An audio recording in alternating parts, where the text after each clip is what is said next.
ایسا ہی بے خطا نشانے کا مظاہرہ کرے گا۔ اس پر احمد شاہ ابدالی نے اپنے سپہ سالار جہان خان پوپلزئی کی طرف دیکھتے ہوئے کہا، جہان خان، ایک بڑی کمان اور چند تیر فوراً مہیا کرو۔ جواب میں جہان خان اپنی جگہ سے اٹھ گیا۔ تھوڑی ہی دیر بعد ایک کمان اور چند تیر وہ لے کر آیا اور عبداللہ کو تما دیے تھے۔ وہ کمان کافی بڑی اور تیر بھی اس سے نسبت رکھتے ہوئے کافی بڑے تھے۔ اپنی چھوٹی کمان عبداللہ نے ایک طرف زمین پر رکھ دی تھی، تاہم تیروں سے بھرا ہوا ترکش اس نے اپنی پیٹھ پر ہی رہنے دیا تھا۔ پھر اس نے بڑی کمان کو تھوڑی دیر تک الٹ پلٹ کر دیکھا، پھر وہ جہاں کڑا تھا وہیں زمین پر بیٹھ گیا تھا۔ اپنے دائیں گھٹنے کو عبداللہ نے زمین پر ٹیک دیا تھا۔ پھر اس بڑی کمان کا اگلا حصہ اس نے اپنے بائیں گھٹنے کے ساتھ جمایا، پھر اس نے تیر پکڑ کر چلے پر جمایا، نشست لینے لگا۔ اس بڑی کمان کو سنبھالے تھوڑی دیر تک عبداللہ بے حس چٹان نور کی لکیر جیسا ساکت رہا، پھر شاید اس نے شست لے لی تھی۔ تیر اس نے کھینچا، ایک آنکھ اس نے بند کر لی، سانس اس نے روک لی، پھر جو تا کر اس نے نشانہ مارا تھا تو نیزے کے اوپر رکھی ہوئی چربی زمین پر آ گری تھی۔ چربی کے زمین پر گرتے ہوئے احمد شاہ ابدالی اپنی جگہ سے اٹھ کھڑا ہوا۔ اس کے چہرے پر دور دور تک اطمینان اور خوشیاں برس گئی تھی۔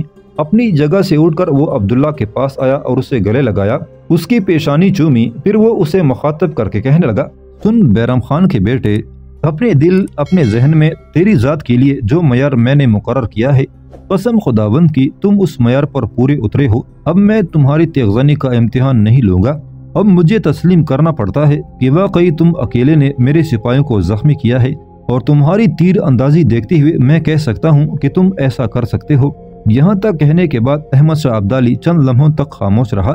اس کے بعد وہ قریب ہی کھڑے درویش عبیداللہ کو مخاطب کرتے ہوئے بولا، سنو عبیداللہ، اس عبداللہ نے میرے کئی سپاہیوں کو زخمی کیا ہے۔ اس کے مقدمے کا فیصلہ کرنے سے قبل اس شخص کو بلاؤ جس کا یہ ریوڑ چراتا ہے۔ اس پر درویش عبیداللہ جواب دیتے ہوئے کہنے لگا، احمد شاہ، میں خود جاتا ہوں اور اس شخص کو لے کر آتا ہوں جس کا یہ ریوڑ چراتا ہے۔ تھوڑی دیر بعد درویش عبیداللہ لوٹا۔ اپنے گھوڑے پر وہ اپنے پیچھے کسی کو بٹھا کر لایا تھا، شاید وہ اس ریوڑ کا مالک تھا جسے عبداللہ چراتا تھا۔ احمد شاہ سے ذرا فاصلے پر عبیداللہ نے اپنے گھوڑے کو روکا، پہلے وہ خود نیچے اترا، ریوڑ کے مالک کو بھی اتارا، آگے بڑھا اور احمد شاہ کو مخاطب کرتے ہوئے کہنے لگا، احمد شاہ، یہ شخص اس ریوڑ کا مالک ہے جسے عبداللہ دن بھر کابل کی نواحی وادیوں کے اندر چراتا ہے۔ اس شخص کا نام عزیز الدین ہے۔ احمد شاہ ابدالی نے تھوڑی دیر تک اس شخص عزیز الدین کو بڑے غور سے دیکھا، پھر اس نے پوچھا، اے عزیز الدین، کیا یہ لڑکا جو تمہارے قریب ہی کھڑا ہے اور جس کا نام عبداللہ ہے تمہارا غلام ہے اور تمہارا ریوڑ چراتا ہے؟ اس پر عزیز الدین کہنے لگا، آغا، آپ کا کہنا درست ہے، عبداللہ نام کا یہ لڑکا میرا ریوڑ چراتا ہے، میں اس سے انکار نہیں کرتا۔ کیا میں جان سکتا ہوں اس سے کیا غلطی، کیا زیادتی سرزد ہوئی ہے؟ اس پر احمد شاہ ابدالی پھر بولا اور کہنے لگا، کیا تم بتا سکتے ہو کہ غلام کی حیثیت سے تم نے اسے کتنے میں خریدا؟ اس پر عزیز الدین ریوڑ کا مالک بولا، آغا، میں نے اسے خریدا نہیں، نہ ہی میں نے اس کی قیمت ادا کی ہے، بلکہ یوں جانے کہ اسے میرا غلام بنا دیا گیا اور یہ سب کچھ اس کے دادا کی وصیت کے مطابق کیا گیا تھا۔ اس پر احمد شاہ نے پھر پوچھا، اگر کوئی تمہارے اس غلام کو خریدنا چاہے تو تم اس کی کیا قیمت لگاؤ گے؟ جواب میں عزیز الدین کہنے لگا، آغا، میں اس غلام کو بیچوں گا نہیں۔ اس جیسا دیانتدار، پرخلوص، صاحب جرأت اور شجاعت غلام میرے خیال میں مجھے کہیں نہیں مل سکتا۔ اس پر احمد شاہ کسی قدر تیز لہجے میں بولا، سنو عزیز الدین، بخل سے کام مت لو۔ جب اس غلام کو یوں ہی تمہارے حوالے کر دیا گیا، اس کی تم سے کوئی قیمت نہ لی گئی، تو پھر اسے آزاد کرنے میں تمہیں کوئی بہانہ تراشی نہیں کرنی چاہیے۔ تم مجھے یہ بتاؤ کہ اگر یہ غلام میں تم سے خریدنا چاہوں تو تم مجھ سے کیا وصول کرنا چاہو گے؟ عزیز الدین بولا، آغا، اگر آپ خود ہی اس غلام کو خریدنے کا ارادہ کر چکے ہیں تو پھر میں کچھ نہیں لوں گا، یہ غلام میں آپ کو دے چکا ہوں۔ ساتھ ہی میں آپ سے یہ بھی کہوں کہ ایسا دیانتدار مخلص غلام آپ کو کہیں نہیں ملے گا۔ اس پر احمد شاہ ابدالی نے اپنے قریب ہی بیٹھے اپنے بیٹے تیمور سے کچھ کہا، جس کے جواب میں وہ اٹھ کر پشتی حصے میں احمد شاہ کے خیمے کی طرف چلا گیا تھا۔ تھوڑی دیر بعد وہ لوٹا اور چمڑے کی ایک تیلی اس نے لا کر احمد شاہ ابدالی کے سامنے رکھ دی تھی۔ احمد شاہ پھر بولا اور کہنے لگا، عزیز الدین، آگے آؤ۔ ریوڑ کا مالک عزیز الدین جب احمد شاہ کے قریب گیا تو احمد شاہ نے چمڑی کی وہ تیلی جو اس کا بیٹا تیمور لایا تھا اسے تماتے ہوئے کہا، عزیز الدین، چمڑے کی اس تیلی میں سونے کے مہرے بھرے ہوئے ہیں، سونے کی ان مہروں کی قیمت تمہارے ریوڑ سے کہیں زیادہ ہے، مہروں سے بری ہوئی یہ تیلی سنبھالو اور اپنے ریوڑ اور عبداللہ نام کی اس غلام کو ہمیشہ کے لیے میرے حوالے کر دو۔ عزیز الدین نے ایک بار تیلی کا منہ کھول کر ان سونے کے چمکتے سکوں کا جائزہ لیا اور کہا، مجھے یہ سودا منظور ہے۔ اس پر احمد شاہ ابدالی نے فیصلہ کن انداز میں کہا، اگر تمہیں یہ سودا منظور ہے تو پھر تم جا سکتے ہو، تمہارا ریوڑ اب میرے لشکر کی ملکیت ہے جسے یہ خوراک کے طور پر اپنے استعمال میں لاتا رہے گا۔ رہا سوال عبداللہ نام کے اس لڑکے کا تو یہ میرے لشکر میں ہی رہے گا، کل یا پرسوں میں اسے نادر آباد کے اس مدرسے میں داخل کرانے کے لیے بھیج دوں گا جہاں دینی تعلیم کے ساتھ ساتھ حرب و ضرب کی تعلیم بھی دی جاتی ہے۔ احمد شاہ ابدالی کا یہ فیصلہ سن کر درویش عبیداللہ درویش صابر کے چہروں پر مسکراہٹ کھیل گئی تھی، ساتھ ہی ریوڑ کا مالک عزیز الدین وہاں سے چلا گیا۔ پھر احمد شاہ ابدالی اس لڑکے کو مخاطب کر کے کہنے لگا، سنو بیرم خان کے بیٹے، میں نے تمہیں اپنے لشکر میں شامل کرنے کا ارادہ کر لیا ہے۔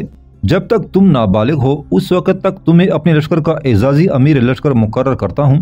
آج کی رات تم میرے لشکر میں آرام کرو گے، کل صبح میرے چند آدمی تمہیں لے کر نادر آباد کی طرف روانہ ہو جائیں گے جہاں ایک عالیشان مدرسہ ہے جس میں دینی تعلیم کے علاوہ انسان کو دوسری تعلیم کے زیور سے بھی آراستہ کیا جاتا ہے۔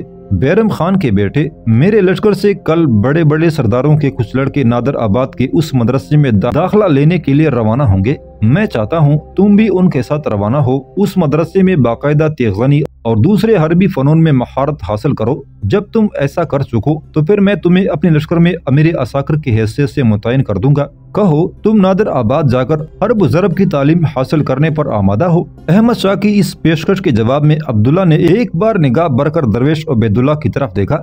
جواب میں عبیداللہ کے چہرے پر ہلکی ہلکی مسکراہٹ نمودار ہوئی، پھر اس نے اس بات میں اپنا سر ہلا دیا تھا۔ اس کے بعد عبداللہ نے احمد شاہ ابدالی کی طرف دیکھا اور مدم دھیمی سی آواز میں کہنے لگا، میں نادر آباد جا کر اپنی ادھوری اور نامکمل ذات کی تکمیل ضرور کروں گا۔ احمد شاہ ابدالی کے چہرے پر خوشگوار تاثرات نمودار ہوئے تھے۔ تھوڑی دیر تک وہ بڑی نرمی، بڑی شفقت، بڑے پیار سے عبداللہ کی طرف دیکھتا رہا، پھر کہنے لگا، بیرم خان کے بیٹے، تمہارا جواب میرے اطمینان اور خوشی کا باعث ہے۔ کل یہاں سے ایک کاروان نادر آباد کی طرف روانہ ہوگا، اس کارواں میں تمہارے علاوہ 4 اشخاص اور ہوں گے، ان 4 میں سے 3 تمہاری طرح وہاں تربیت حاصل کرنے کے لیے جائیں گے اور چوتھا وہاں تربیت حاصل کرنے والوں کی نگرانی کرے گا۔ سنو بیرم خان کے بیٹے، جو دوسرے لڑکے نادر آباد میں تربیت حاصل کرنے کے لیے جائیں گے وہ بھی تمہارے ہم عمر ہیں۔ ان میں سے ایک کا نام جمال خان ہے، یہ میرے پسندیدہ سردار کا بیٹا ہے جو مر چکا ہے۔ دوسرا میرا اپنا بھتیجا عبدالخالق ہے، اور تیسرا میرے سپہ سالار جہان خان پوپلزے کا بھتیجا زال بیگ پوپلزے ہے۔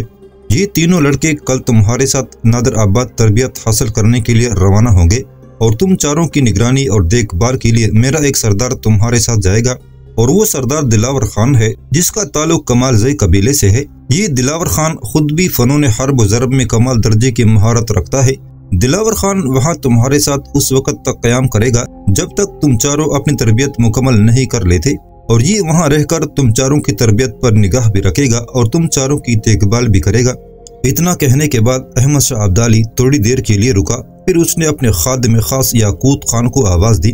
جواب میں یاقوت خان نشست گاہ کے پیچھے سے نکل کر احمد شاہ کے سامنے آیا۔ احمد شاہ نے اسے مخاطب کر کے کہا، دلاور خان، عبدالخالق، جمال خان اور زال بیگ پوپلزے کو بلا کر میرے پاس لاؤ۔ احمد شاہ ابدالی کا یہ جواب سنتے ہی یاقوت خان تقریباً بھاگتا ہوا وہاں سے چلا گیا تھا۔ تھوڑی ہی دیر بعد 3 لڑکوں اور ایک بڑی عمر کے شخص کو احمد شاہ ابدالی کے سامنے لا کھڑا کیا گیا تھا۔ احمد شاہ ابدالی پھر بولا اور عبداللہ کو مخاطب کر کے کہنے لگا، بیرم خان کے بیٹے، ان چاروں کی طرف غور سے دیکھو۔ تمہارے قریب کمال زئی قبیلے سے تعلق رکھنے والا دلاور خان کھڑا ہے، یہ تمہارے ساتھ جائے گا اور تمہاری تربیت کی دیکھ بھال اور نگرانی کرے گا۔ جو لڑکا دلاور خان کے ساتھ کھڑا ہے اس کا نام عبدالخالق ہے، یہ میرا بھتیجا ہے۔ دوسرا لڑکا جمال خان ہے اور تیسرا لڑکا زال بیگ پوپلزے ہے۔ یہ چاروں کل تمہارے ساتھ نادر آباد روانہ ہوں گے۔ سنو، جب تم چاروں نادر آباد میں تربیت حاصل کرنے کے بعد لوٹو گے تو تم چاروں کا میں امتحان لوں گا۔ تم چاروں میں سے جس نے بھی بہترین فنون حرب کا مظاہرہ کیا، لشکر کے ایک حصے کا کمانڈر مقرر کیے جانے کے ساتھ اسے شاہ پسند کا لقب عنایت کیا جائے گا۔ اس کے علاوہ بھی اسے بہت سی مراعات دی جائیں گی۔ اب تم لوگ جا سکتے ہو۔ اس کے ساتھ ہی دلاور خان، عبدالخالق، جمال خان اور زال بیگ پوپلزئی وہاں سے چلے گئے تھے۔ قاسم اور عبداللہ کے جانے کے بعد درویش عبیداللہ احمد شاہ ابدالی کے قریب آیا اور کہنے لگا، احمد شاہ، یہ لڑکا عبداللہ انتہائی کم گو ہے۔ اکثر ایسا محسوس ہوتا ہے جیسے یہ اپنے منہ میں زبان تک نہ رکھتا ہو، لہٰذا اگر یہ کبھی تمہاری گفتگو، تمہاری باتوں کو جواب نہ دے تو اے احمد شاہ برا مت ماننا، اس لیے کہ حالات نے اس بچے کو توڑ مڑوڑ کر کے رکھ دیا ہے۔ درویش عبیداللہ جب خاموش ہوا تو احمد شاہ ابدالی مسکراتے ہوئے بولا، سن درویش عبیداللہ، کیا میں نے اس لڑکے عبداللہ کے معاملے میں انصاف نہیں کیا؟ اس پر درویش عبیداللہ تھوڑی دیر تک بڑی خاموشی سے احمد شاہ ابدالی کی طرف غور سے دیکھتا رہا، پھر وہ خوشکن آواز میں کہنے لگا، احمد شاہ، اس عبداللہ کے معاملے میں تو نے بہترین اور عمدہ فیصلہ کیا ہے، خداوند قدوس تمہیں تمہارے اس بہترین فیصلے اور انصاف کی جزا دے گا۔ جواب میں احمد شاہ کہنے لگا، درویش عبیداللہ، اب میں تمہارے متعلق بھی ایک فیصلہ کرتا ہوں۔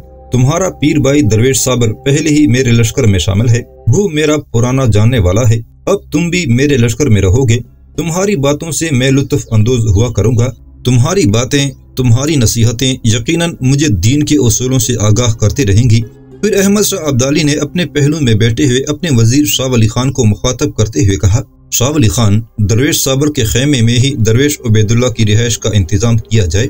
اس کے ساتھ ہی احمد شاہ ابدالی اپنی جگہ سے اٹھ کھڑا ہوا۔ اس کے اٹھنے کے ساتھ ہی لوگ بھی اپنی اپنی جگہوں سے اٹھ کر اپنے اپنے خیموں کی طرف جا رہے تھے۔